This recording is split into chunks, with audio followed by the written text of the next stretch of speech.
thumbnail and it got very sore. So we learned how to plop a marble from the end of your thumb off of your finger. If you learned how to do that with enough pressure, you could plop a marble pretty good. If you knocked the other guy's marble out of the ring, you got to keep it. And that was the way the marbles were played. In second grade, one of the most fun things to do was break rocks open to see if what was on the inside of it. We did this along the side, down where it is, it goes on right down that side. Lots of small rocks and getting a big one and pounding it and breaking it open to see what was on the inside.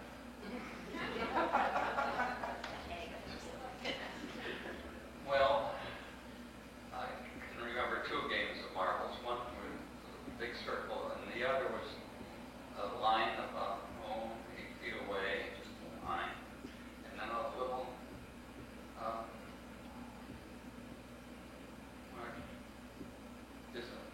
ellipse. The term is Fishing. We call it fish eye. We call it fish eye. fish eye. Yeah, fish eye. That's right. Well, you lagged up to the line to get to see who was first, and then you came back and had the first shot at the marbles. The teachers was very determined that we not play keeps. That didn't work, really. But I do remember a baseball game, and the baseball was a hard ball. It wasn't a softball, and it was an old hard ball, and it was all held together with friction tape. Well, I think I was probably playing left center, I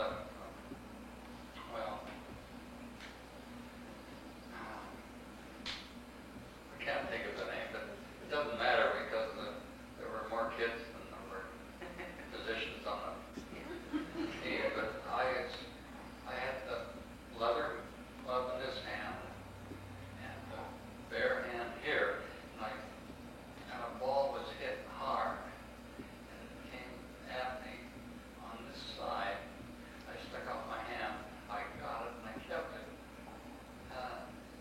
Bill Long, who was pitcher, turned and said, "Good catch."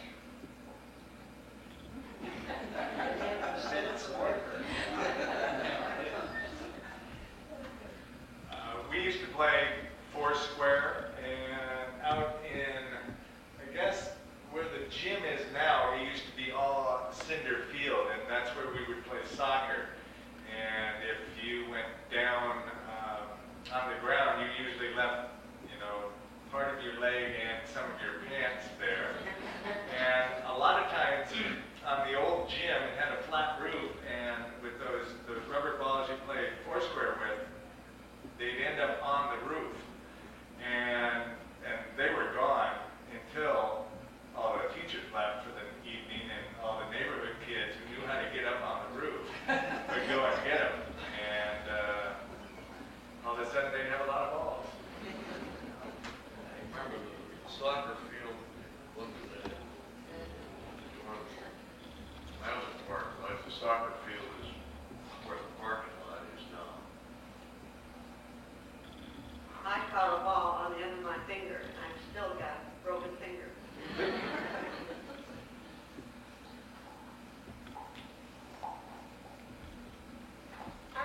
Did you bring your lunch or go home to eat? But what was your favorite school lunch if you brought lunch? My mother had 5 kids in school at one time, and she would sit there and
I've always been grateful to her because I can balance my checkbook.